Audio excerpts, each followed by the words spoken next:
Untuk video kali ini saya ingin kongsikan pengalaman melakukan kemoterapi pada tahun lepas. Saya mula diagnose penyakit kanser limfoma ni pada bulan 3 tahun 2019.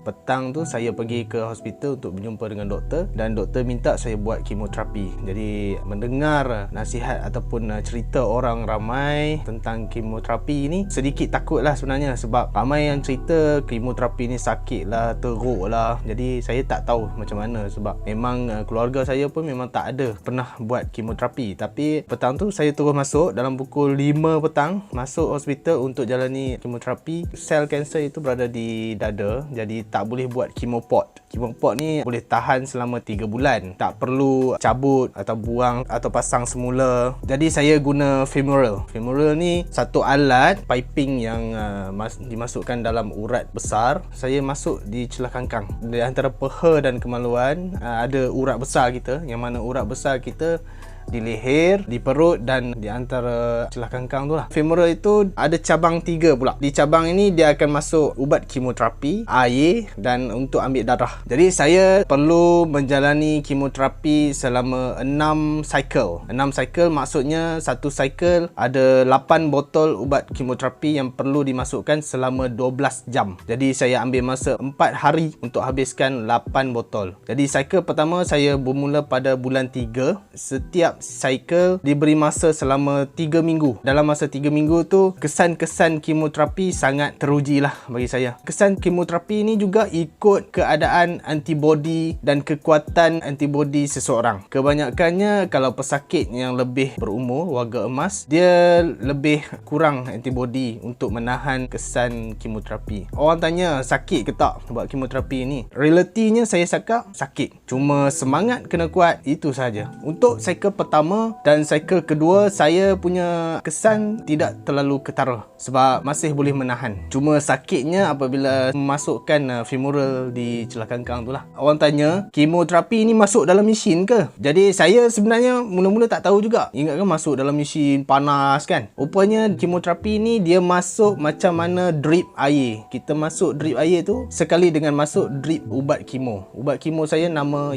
yang pertama kalau tak salah saya EPOX. Masuk sebanyak 6 cycle. Maksudnya 6 kali 8, 48 botol. Pada cycle yang ketiga, keempat dan kelima dan keenam mula menunjukkan kesan-kesan yang ketara. Contohnya rambut saya gugur. Bukan saja rambut, semua kening, misai janggut, segala bulu tidak ada disebabkan ubat kemo yang terlalu panas. Kemudian mulut menjadi pecah. Ada sekali 16 hari saya tak boleh makan makanan yang keras. Jadi hanya minum susu, makan bubur sahaja. Kemudian badan jadi lemah, darah putih, darah merah kita menurun. Ada pada cycle keempat dan kelima saya rasa darah putih saya menjadi kosong. Untuk naik ke tingkat 4 ataupun 7 itu sangat sukar. Antara pantang larang ataupun benda-benda yang tak boleh makan semasa kemoterapi, yang paling utama adalah daging merah. Sama ada daging kambing ataupun daging lembu, daging kijang ke, tak boleh. Cuma boleh makan daging putih sahaja. Contoh ikan dan ayam. Sayur mesti direbus dan dimasak dahulu sebelum kita makan. Contohnya ulam tidak boleh makan dimentah. Benda-benda yang mentah macam sushi, sausage, hotdog, semua tu tak boleh. Benda-benda fast food tak boleh. Minuman keras terutamanya dan minuman soft drink juga tak boleh. Selepas 6 cycle, sel kanser saya daripada 18 cm menurun menjadi 3 cm. Banyak dia punya pengecutan tu masih ada dan doktor minta saya tambah lagi 3 cycle dengan ubat kemo yang lain. Namanya DHAP. Okey, DHAP ni lebih kuat lah bagi saya, tapi berwarna putih saja. Semasa tambah lagi 3 cycle DHAP, saya demam selama seminggu, suhu 40 hingga 42 darjah Celsius. Saya demam pagi, makan ubat 6 jam